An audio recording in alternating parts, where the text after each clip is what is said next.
Cricket for Crocodile, written by Ruskin Bond.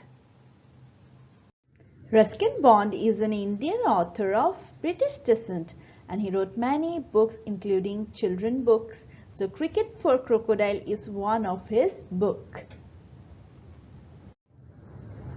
Cricket for Crocodile is a book, but here in this video we shall discuss the summary of the book.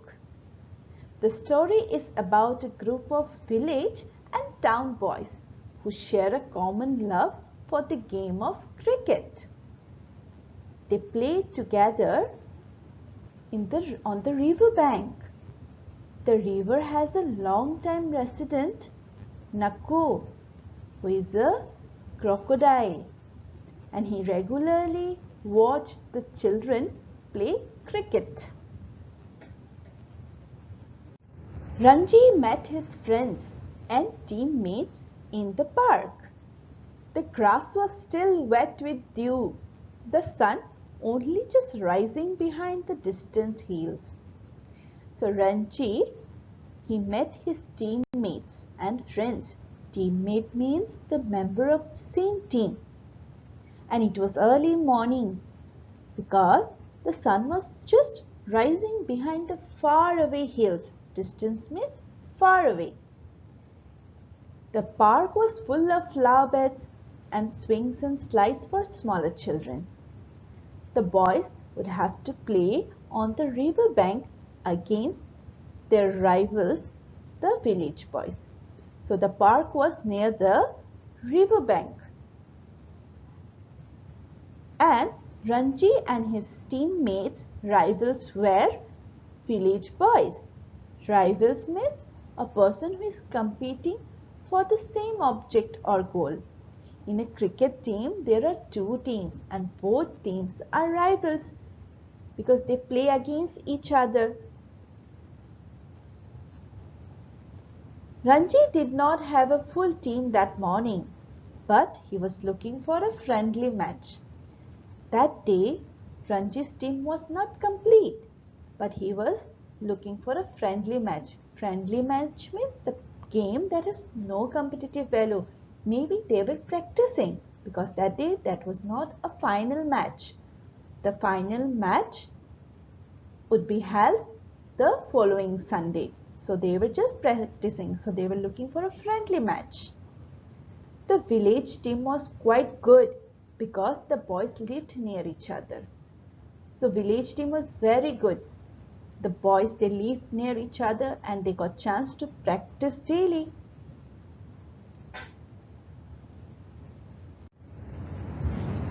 Whereas Ranji's team was drawn from all parts of the town. There was the baker's boy Nathu, the tailor's son Sundar, the postmaster's son Prem, and the banker's son Anil.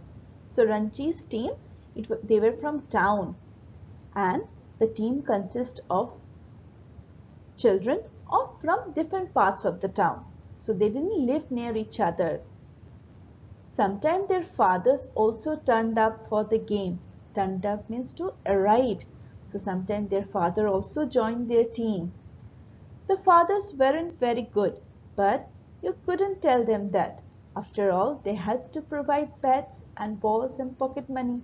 So fathers were not very good players, but the children, they had to include them because the parents, the fathers, they provided the essential things to the children like bat, ball, pocket money. So they couldn't say no to their father. A regular spectator at these matches was Nakku the crocodile who lived in the river. So the river near the park, there was a crocodile and his name was Nakku. He was a regular spectator. Spectator means a person who looks on or watches. Nakku means nosy. But the village boys, out of respect, they called him Nakkuji. So we put G at the end of the word to show respect. He had a long snout, rows of ugly looking teeth, and a powerful scaly tails. So here you can see the picture of Naku. So Naku, he had a long snout. Snout means the protruding portion of an animal's face. You can see the area which is coming out. The face is very long, so that is called snout. A crocodile has a snout, and he had very ugly looking teeth. That his teeth was not good looking, and he had a very powerful scaly tail, and his tail was very much powerful. He was nearly 15 feet long, but you did not see much of him. He was very long, 15 feet, but we couldn't see him because he swam low in the water and glided smoothly through the tall grasses near the river. Glided means to move smoothly along the ground. So he moved very slowly, so people couldn't see him. Sometimes he came out on the river bank to bask in the sun. Bask means to relax. Sometimes he comes out and he relaxes on the river bank. He did not care for people, especially cricketers. He disliked the noise they made, frightening away the water birds and the other creatures required for an interesting manner.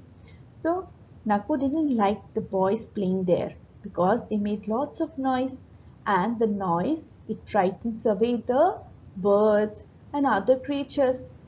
And Naku, that is the crocodile, he couldn't eat because of the noise. The birds they flies away, other creatures goes away. So he didn't like the boys. And it was also alarming to have cricket balls plopping around in the shallow where he liked to rest. And sometimes the balls it comes to the river, and he didn't like it because it disturbed him. Once Naku crept quite close to the bank manager who was resting against one of the trees near the river bank. So one day what happened?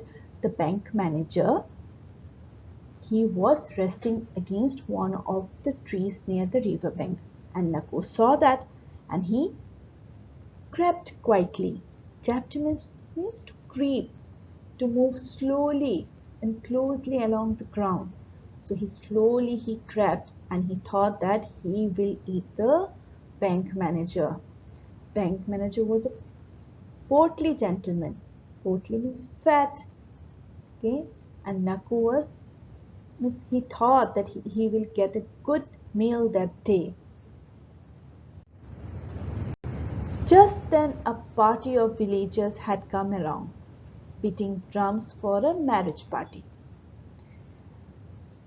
When Naku was crawling near the bank manager, a group of villagers they came around. They were beating drums for a marriage party, and Naku saw, and then he went away to the muddy waters of the river. He was a little tired of swallowing frogs, eels, and herons. The juicy manager would make a nice change. He would grab him one day. And Naku was tired of eating the same food, that is frogs, eels, and herons. So he thought that as the bank manager was very fat, he thought that he will get a very juicy and tasty meal that day. But he couldn't succeed it. He had to go back to the river. So here in the story, there are two teams, the village boys team and the Ranji's team. That is, they were from town, and they played in a park near the river bank. And there lived a crocodile whose name was Naku. And Naku, he didn't like the boys playing cricket because it disturbed him. So the story tells a very important message, that why humans and wild animals can't live together. One or the other way, they will feel disturbed by one another's presence. And we humans are occupying too much nature, which disturbs the wild animals. They would fight to take their share. So we humans, we are cutting trees and we are making building. We are taking the, we are also clearing the forest, and we are living there. So where will the wild animal go? So they will come in search of food and shelter to our place, and we cannot live near wild animals because it's very dangerous for both of us. So dear children, we human, we should live with whatever space we have. We should not go and we should not disturb the wild animals. Thank you children. Hope you have enjoyed this story.